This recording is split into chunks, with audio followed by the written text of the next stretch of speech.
I was sitting in class when the substitute teacher stuck her hand out and said, "Spit out your chewing gum." I laughed nervously, but put it in her hand anyway. Suddenly, she collapsed to the floor. Her whole body started shaking like she was having a seizure. Multiple people called 911 at once, all yelling over each other. "Get the nurse! Get help! Somebody do something!" I just sat there frozen, pinching myself to see if I was in a fever dream. The nurse burst in with an EpiPen. Her throat's closing up. She jabbed it into Mrs. Pierce's thigh. Kids started backing away from my desk, and Ella grabbed my arm hard. "What did you do?" "Nothing! I just spit out my gum!" Someone behind me whispered, "Murderer." The paramedics arrived and immediately put on double gloves before approaching me. One paramedic kept asking if she'd been stung by something or if anyone saw her take medication. They checked her arms and neck for bug bites. I kept saying she just asked about my gum, but he looked at me like I was wasting his time with irrelevant information. They wheeled her out, and her body was still twitching. Nobody else touched anything this student touched. "We need to isolate the source." One paramedic got in my face. "Have you been feeling sick? Any rashes?" "No, I feel fine, why?" They took my temperature anyway and checked my throat. Everyone watched like I was some kind of alien. The principal rushed in, and his eyes locked on me immediately. "Get all the other students out now." He nodded to the security guard. "Watch the door." "Sir, I don't understand what's happening. She just asked me to spit out. We need to contact your parents immediately." The vice principal leaned in and pointed at me, whispering, "Is this the one who vandalized?" They started photographing me from multiple angles. I tried to cover my face, but they told me to put my hands down. They took fingerprints from my desk with actual crime scene equipment. "Where did you get this gum?" the principal demanded. 7-Eleven? Is this even regulation gum? What does that even mean?" They ignored me and sent someone to check my other classes for more gum. The lunch ladies were brought in. "What did this student eat today?" "They sat alone at lunch," one said, like that was criminal. "Didn't wash hands before eating." "I used hand sanitizer." They pulled up my entire lunch purchase history on a laptop. "Has this student ever brought outside food?" My hands started shaking. "The superintendent's on his way," someone announced. "Pull up the student's disciplinary file." 3 tardies this semester, the secretary read. Failed to turn in health forms. "Those were excused. My mom—" The school resource officer cut me off. "Your parents better have good insurance. This is assault with a deadly weapon." "What weapon?" "It was Trident watermelon gum. We'll need a full toxicology report." He was actually writing this down like I was a criminal. Someone mentioned Miranda rights. I felt like I was going to throw up. Through the office window, I could see parents gathering in the parking lot. Someone was passing around a clipboard, a petition. I sat in that office for 2 hours, while Mrs. Pierce's heart rate stabilized. Nobody would tell me anything. Every time I asked what was happening, they'd exchange looks and say, "Just wait." The principal kept asking what I'd eaten for lunch. It seemed like such a weird question when our substitute just almost died, but I told him. PB&J, apple, cookies. He wrote it all down and made a phone call to someone. 2 hours later, a woman burst through the door. It was Mrs. Pierce's daughter. The principal tried to explain what happened, but she cut him off. "You committed murder of a school employee." "What?" "I didn't—" "My mother has a severe peanut allergy." Her voice shook with rage. "It's in her file in red ink." My stomach dropped through the floor. She could have died. One particle can trigger anaphylaxis. The pieces clicked horribly into place. My peanut butter and jelly lunch. The gum after. I was suspended immediately. "Effective right now," the principal said, not meeting my eyes. Security escorted me out past the mob of parents. I figured that was it, but I was wrong. A week later, the college rejection letters started piling in. Every teacher who promised to write my recommendation letters mysteriously pulled out at the last minute. Then my mom's car tires were slashed. All 4. The final straw came when I got a call from my part-time job. Fired. Just like that. Everything traced back to the Pierce family. They'd ruined my life over peanut butter. Time to show them what real destruction tasted like. I grabbed my notebook and started writing down every way I could hurt them back, my pen pressing so hard it tore through the paper on some words. First idea was to slash their tires like they did to my mom's car. But that was too simple, too quick. Then I wrote about spreading rumors at their church, posting flyers around town with their lawsuit history, maybe even calling their insurance company with an anonymous tip about fraud. My hand cramped from writing, but I kept going, filling page after page with plans that got darker as the night went on. I thought about sugar in their gas tank, dead fish in their mailbox, signing them up for every spam list on the internet. Around 3 in the morning, I had 20 pages of ideas, but none of them felt big enough to match what they'd done to me. The next morning, I couldn't sleep anymore, so I got in my car and drove past their house just to see it. Mrs. Pierce lived in one of those perfect suburban houses with the white fence and the garden gnomes, and her daughter's silver Honda was parked in the driveway with that stupid bumper sticker about her kid being an honor student at the elementary school. I slowed down enough to see their recycling bin was full of wine bottles, and their lawn was starting to go brown in patches. The curtains were still closed even though it was past 9, and I noticed they had one of those security company signs in their yard, probably new since the incident. I drove around the block 3 times memorizing every detail, where the streetlights were, which houses had dogs, whether there were any cameras visible. Then I headed to the library because I needed to be smart about this, couldn't use my own computer or internet for what I was planning. The library had those old computers in the back that nobody ever used, perfect for creating fake Facebook and Twitter accounts without leaving a trail back to me. I made 5 different profiles using random photos from stock image sites, gave them basic backstories about living in town for years, started following local business pages and community groups to make them look real. Each account had a different personality, but they all had one thing in common. They were going to start asking questions about the Pierce family.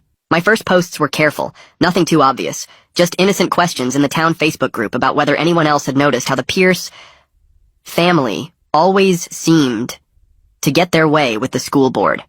Within an hour, 3 people had commented with their own stories about Mrs. Pierce throwing fits at PTA meetings when the bake sale couldn't accommodate her allergies, demanding special treatment at every school event, making other parents feel bad for bringing normal snacks to class parties. One mom said Mrs. Pierce had threatened to sue when her kids' birthday cupcakes were brought to the school, even though her daughter wasn't even in that class. I screenshotted everything and kept digging, using the library's access to public records databases that most people didn't know existed. That's when I found the gold mine. 3 separate lawsuits filed by Mrs. Pierce against local businesses in the past 5 years, all claiming negligent allergen exposure, all settled out of court for undisclosed amounts. There was the ice cream shop that had to pay out when she claimed cross-contamination, the bakery that settled after she said they didn't properly label their items, and even a lawsuit against the movie theater for serving Peanut M and Ms. The pattern was so obvious once you looked for it, they'd find a business, claim exposure, threaten to go public, then settle quietly. My phone buzzed with a Facebook message to one of my fake accounts from someone named Lance Crawford, who said he was a journalist with the local paper and had seen my posts about the Pierce family. He wanted to know if I had any more information about these lawsuits, said he'd been hearing rumors for years but nobody would go on record. I was careful with my response, told him I'd just noticed some patterns in public records, and thought it was interesting how often they seemed to end up in legal disputes. I sent him the case numbers for the lawsuits, but didn't give him anything that could trace back to me, let him do his own digging and draw his own conclusions. 3 days later, I was at the grocery store buying milk, when I heard 2 moms in the next aisle talking about whether peanut allergies were even real, or just parents being dramatic for attention. One of them mentioned seeing something online about the Pierce family's lawsuit history, wondered out loud if maybe some people used allergies as a way to get at money from businesses. I pulled out my phone and posted from another fake account, a simple question asking if anyone else thought it was weird how many businesses in town had been sued for allergen exposure by the same family. The comments started flooding in within minutes, people sharing stories I hadn't even heard yet, connecting dots I hadn't seen. My mom walked into my room that night and saw me hunched over my laptop, asked what I was working on so intensely. The lie came out smooth and easy, told her I was researching community colleges since all my first choices had rejected me, looking at programs that might still accept late applications.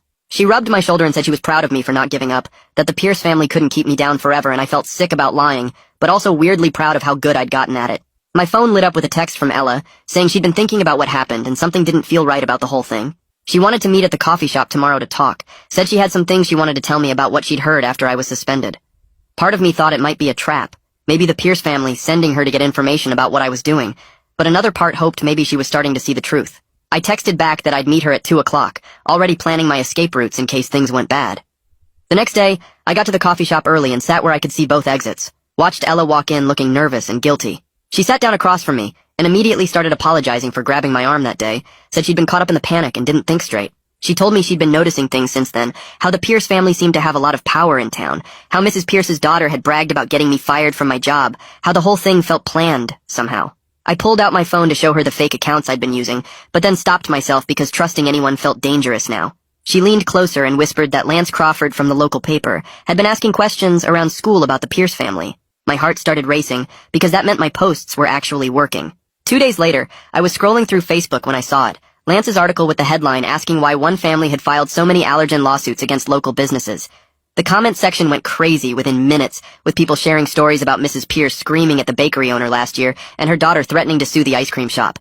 I screenshot everything and saved it to multiple folders just in case. My mom came home that night looking tired and asked if I'd seen the article about the Pierce family online. I shrugged and said maybe I'd seen something, but tried to act like I didn't care even though my hands were shaking under the table. The next morning, Mrs. Pierce's daughter posted this long video on Facebook with tears running down her face, talking about how her family was attacked online for no reason.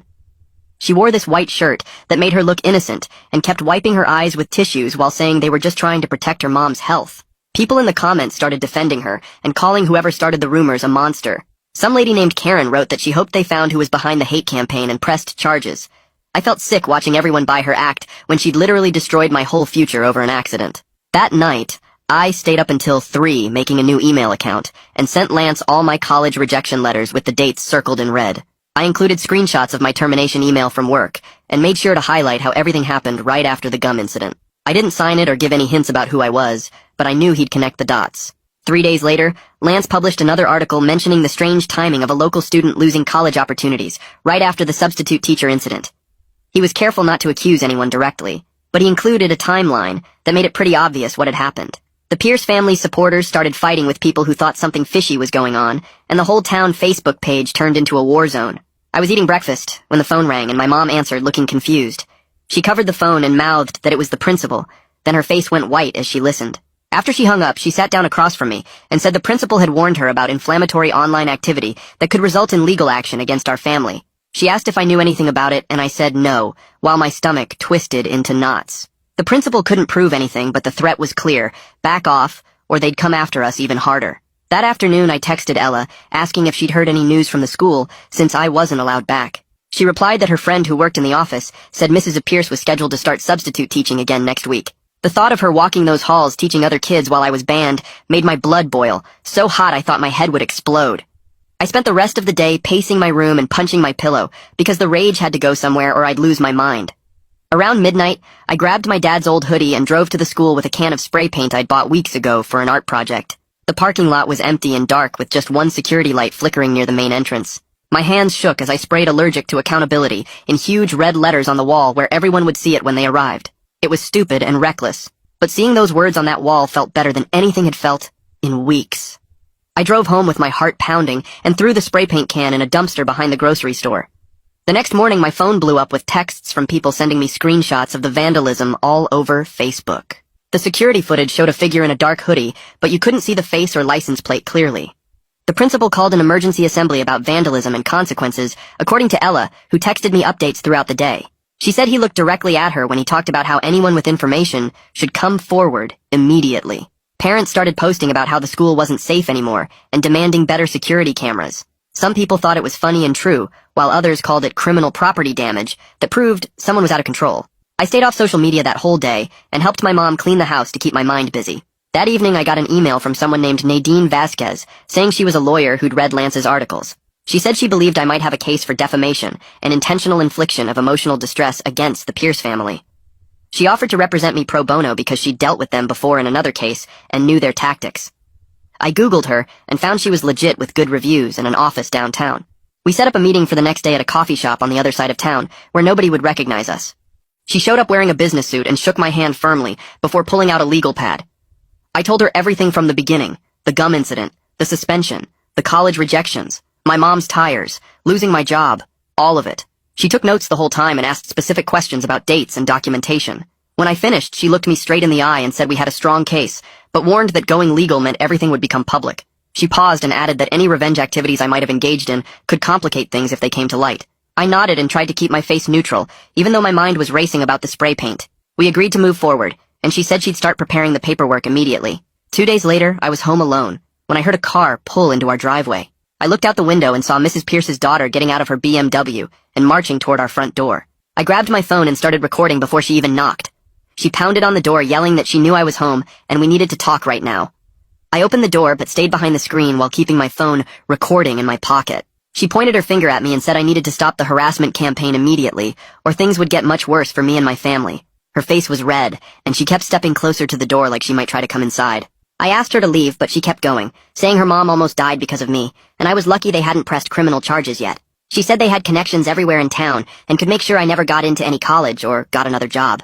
I kept my voice calm and asked her again to get off our property, while she ranted about how I was ruining their reputation with lies. Finally, she stormed back to her car, yelling that this wasn't over, and I'd regret messing with her family. My hands were shaking as I uploaded the video to Facebook that same night. I didn't blur her face or edit anything out. The whole recording showed her pointing at me through the screen door and threatening my family. Within an hour, it had 50 shares and hundreds of comments. People were shocked that a grown woman would go after a teenager like that. Some parents recognized her from the school events and started sharing their own bad experiences with her. The video spread through local Facebook groups, and someone even posted it on the town's Reddit page. By morning it had thousands of views, and the comments were brutal. People called her a bully and said she should be ashamed of herself for threatening a kid. The principal called my house at 7 a.m., demanding I take it down immediately. I told him no, and hung up.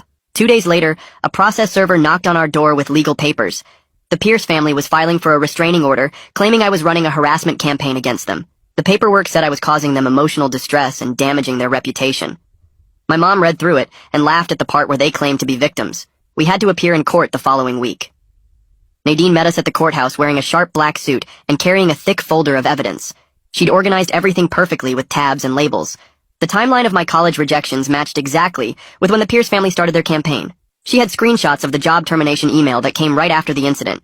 She even had the police report from when my mom's tires were slashed, though they couldn't prove who did it. The judge was an older woman with gray hair who looked tired before we even started. The Pierce family's lawyer went first and painted me as a dangerous student who'd poisoned a teacher and was now stalking the family online. He showed printed screenshots of the fake social media accounts I'd made and tried to connect them to me. Nadine objected and pointed out they had no proof those accounts were mine. When it was our turn, Nadine laid out everything chronologically.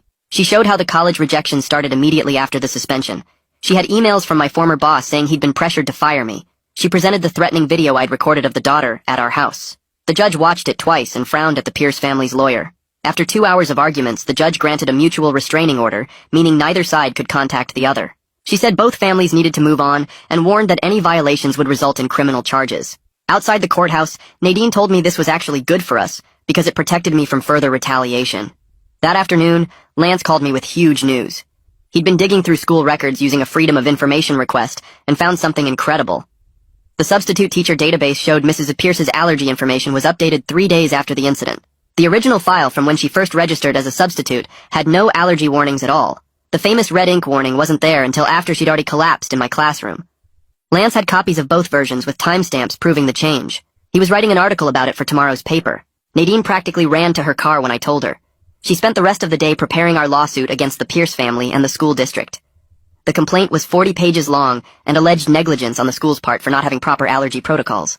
It accused the Pierce family of defamation and intentional interference with my economic opportunities. She filed it electronically that evening and hand-delivered copies the next morning.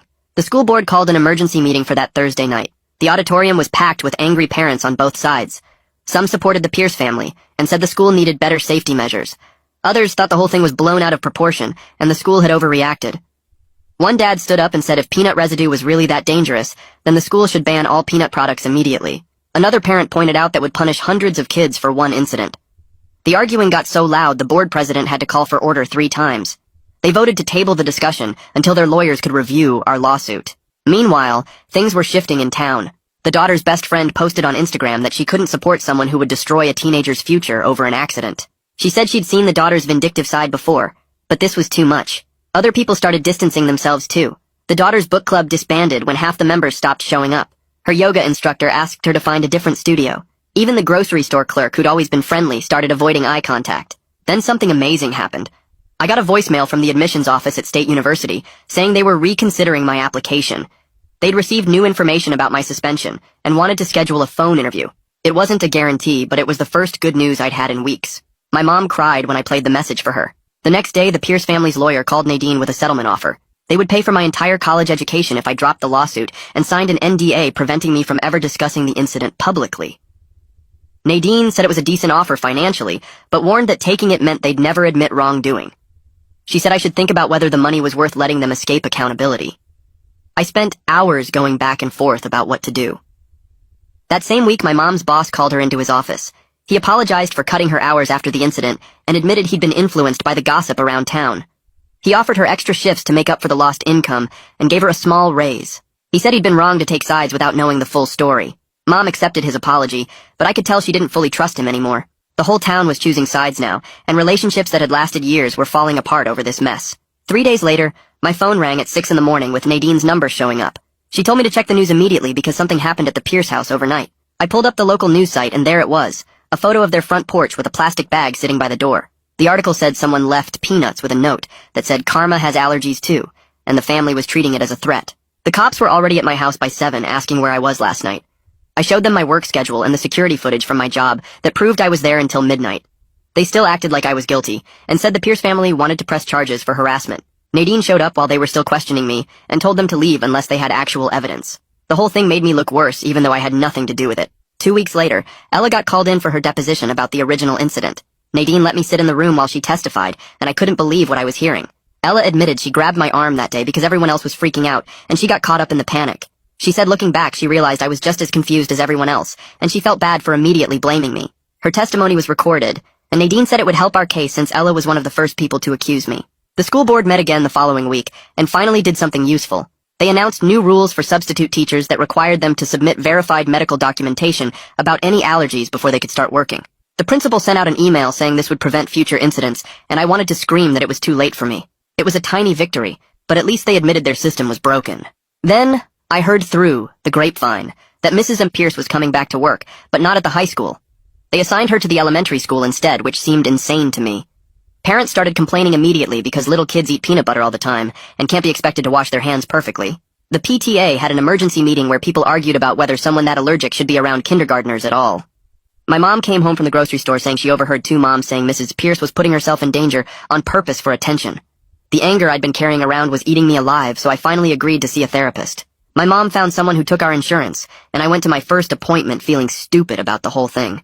The therapist listened to me rant for 20 minutes about how unfair everything was, and then asked me a simple question about what I wanted to happen next.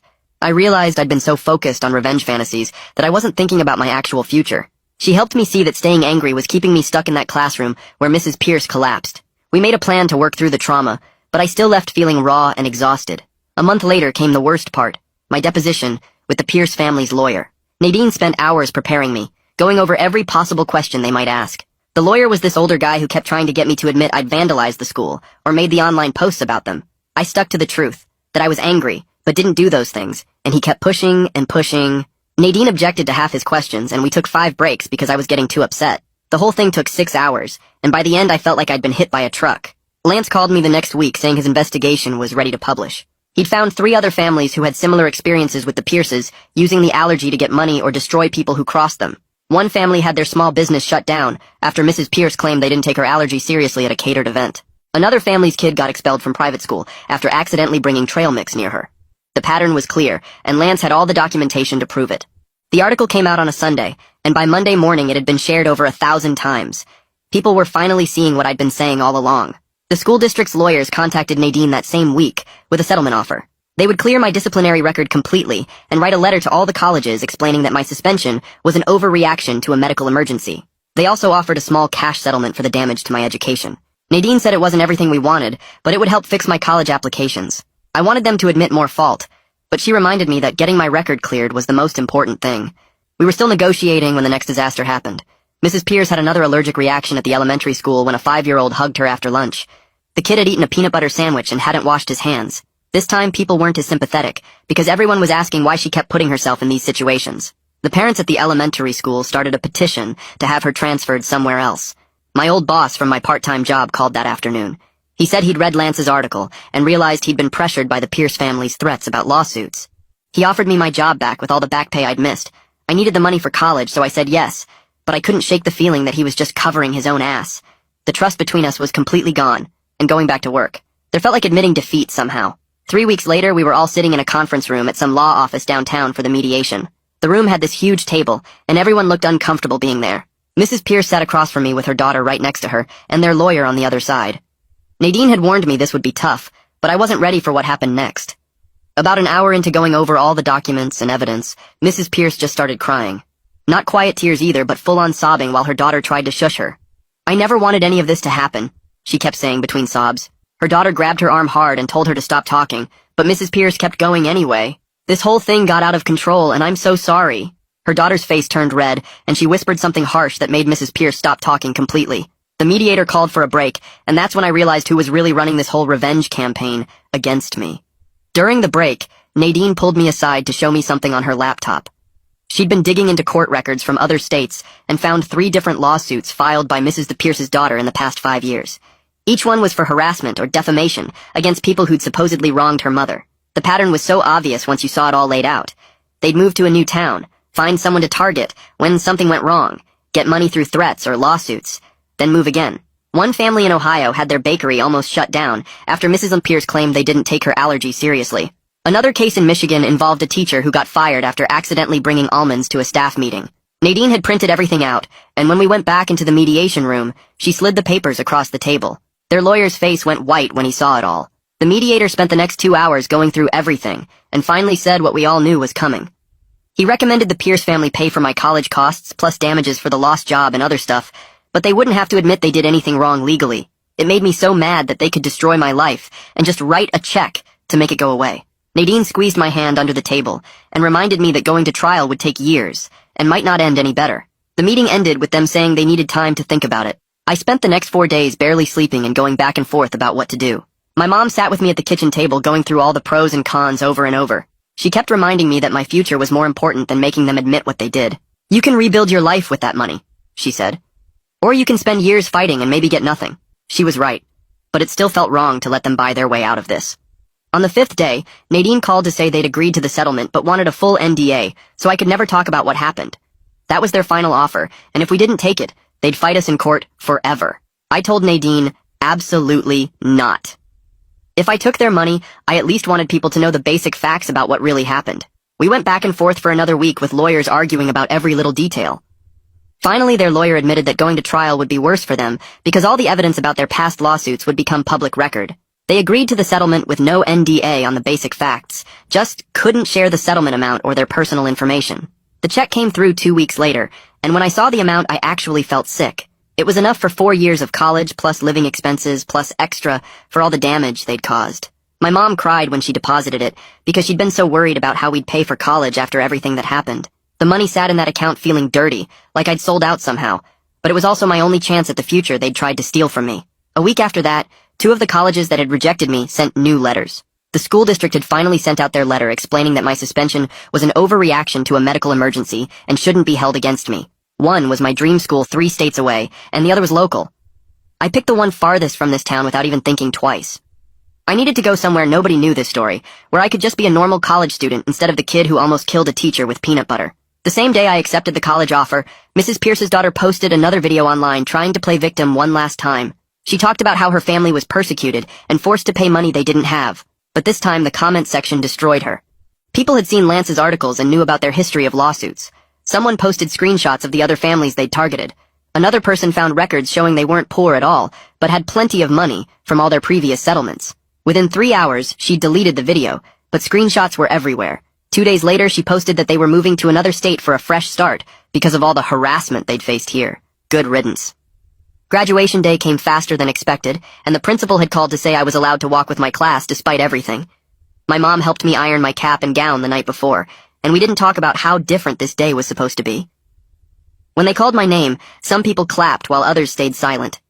A few parents actually booed, but I kept my head up and walked across that stage knowing I'd survived everything they tried to do to me. I shook the principal's hand even though part of me wanted to refuse, took my diploma, and walked off that stage finally free from that place. The next week there was an awards ceremony for local journalism, and Lance won first place for his investigation into the Pierce family. In his acceptance speech, he thanked a brave young person who refused to be silenced without saying my name.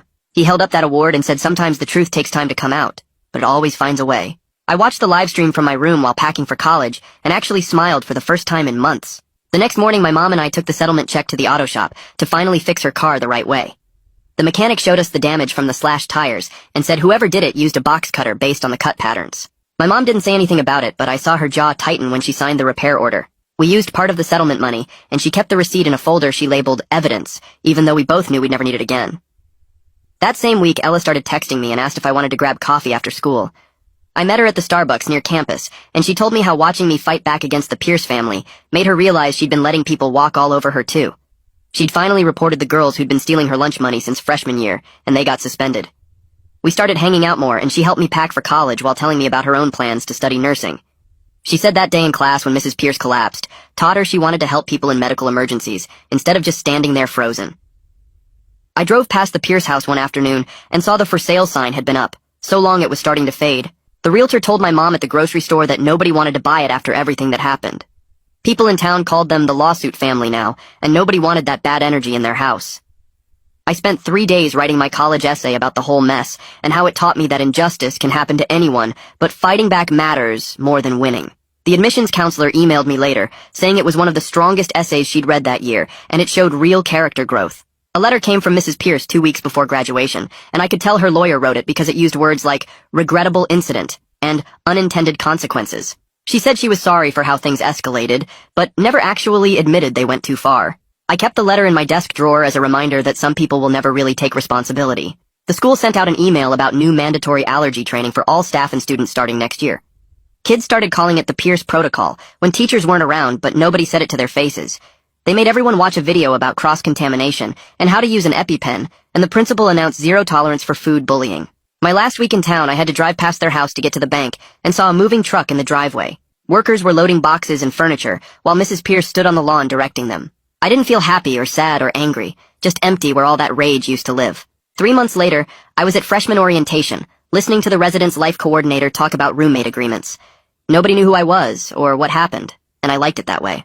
When people asked where I was from, I just said a small town and changed the subject. My roommate showed up on move-in day and immediately told me he had a severe tree nut allergy. I helped him check every food item I'd brought and threw out anything that might have been processed near nuts. We put up signs on our door and established a whole system for keeping him safe because I knew how serious allergies were, but also knew they shouldn't be used as weapons. He was grateful I took it seriously without him having to explain why it mattered. We became good friends, and he never knew about my history with allergy-related drama. Nadine texted me in October saying the Pierce family was investigated for insurance fraud in their new state. Someone had tipped off the authorities about their pattern of lawsuits and settlements. She swore it wasn't her, but said she wasn't surprised someone finally connected the dots. The investigator had called her for information about our case, and she'd provided all the documentation showing their history. I asked if I needed to do anything, and she said no. Just focus on the school and let karma handle the rest. My mom visited for Parents' Weekend and mentioned the town was different now. People had learned something from what happened, even if they didn't want to talk about it directly. The school had better policies, and parents were more careful about not turning accidents into vendettas. She said the Pierce house finally sold to a young family who got it for way under asking price. The new owners didn't know the whole story, and my mom didn't tell them. That winter break, I ran into the principal at Target, and he stopped me near the electronics section. He said he was sorry for how he handled everything, and that he should have investigated more before suspending me. I told him it was done and I was doing fine at college, but I didn't forgive him. Some things change you, and some bridges stay burned, and that's okay. My college friends eventually found out pieces of the story when someone Googled my name and found Lance's articles. They couldn't believe something so small turned into something so destructive, but they also said they were impressed I fought back and won. One of them said if that happened to her, she would have just given up, but I told her you don't know what you'll do until someone tries to destroy your whole future over nothing. Parents' Weekend came up in October, and my mom drove 6 hours to visit me at college. We walked around campus, and she kept looking at other families, and then told me the town was different since everything happened. Nobody really talked about it directly, but people had learned something from watching how fast things got out of control. The school changed their policies, and parents were more careful about not turning every little thing into a huge fight. She said the Pierce house finally sold to a young couple who got it cheap because nobody else wanted it. I showed her around the dorms and introduced her to my roommate, who she liked right away. We went to the dining hall, and she noticed how I checked every food label carefully now, and how I always washed my hands twice before eating anything. That night after she left, I sat at my desk filling out the paperwork to declare my major. I wrote pre-law on the form and thought about Nadine and how she fought for me when nobody else would. I wanted to be like her and help other people who got caught up in someone else's mess. The advisor asked why pre-law, and I told her I'd seen how the legal system could destroy someone or save them, and I wanted to be on the saving side. She signed my forms and said I'd need to keep my grades up for law school, which I already knew. I threw myself into studying and joined the debate team and mock trial club. My phone buzzed one night the next year with a message from Ella. She said Mrs. Pierce's daughter got arrested for harassment in their new town in Arizona. Someone there was ready for their tricks and had recorded everything from day one.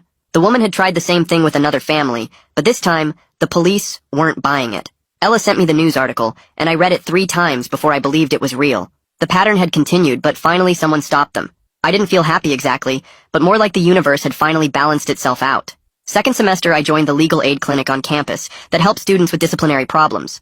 My first case was a freshman who got suspended for something he didn't do, and I helped him gather evidence to appeal. We won his case and got his record cleared, and he thanked me with tears in his eyes. The clinic supervisor said I had a natural ability to see through administrative BS and find the real story. More students came to me for help, and I realized my horrible experience actually gave me skills other people needed. Winter break came, and I was at the grocery store buying stuff for dinner when I turned the corner and almost ran my cart into the principal. He froze when he saw me, and then started apologizing right there by the frozen vegetables. He said he was sorry for rushing to judgment and that he was just trying to protect the school from getting sued. His hands were shaking, and he kept saying he should have investigated more before suspending me. I listened to him talk for 5 minutes straight without interrupting. When he finally stopped, I told him I was accepted his apology, but I didn't forgive him. Some bridges are supposed to stay burned, and that was a lesson I learned the hard way. He nodded and walked away, and I never saw him again after that. Back at the school, my friends were hanging out in my room when someone Googled my name for fun and found Lance's articles. They read the whole story out loud and kept stopping to ask if it was really true. They couldn't believe something so small turned into something so huge and destructive. One girl said she would have just given up if that happened to her, but I told her you don't know what you'll do until someone tries to take everything from you. They said they were impressed I fought back and won instead of letting them destroy me. The story spread through our friend group, and people started coming to me for advice about their own problems with unfair treatment. 3 years passed, and I was sitting in my law school orientation, listening to the dean talk about justice and advocacy. The firm that sponsored my full scholarship specialized in defamation cases, and they'd recruited me specifically because of my background. My supervising attorney said the Pierce family had accidentally given me the perfect origin story for this kind of law. I was going to spend my career turning injustice into justice one case at a time and help people who got steamrolled by someone with more power. The girl sitting next to me asked why I chose defamation law, and I told her it chose me when I was 17, and someone tried to ruin my life over peanut butter. She laughed, thinking I was joking, but then saw my face and realized I was serious. That's when I knew I'd found my calling, and the Pierce family's attempt to destroy me had actually created exactly who I was supposed to become. Thanks for letting me question things right alongside you. It's been a ride just wondering together. Until next time, take care out there. Like the video, it helps more than you think.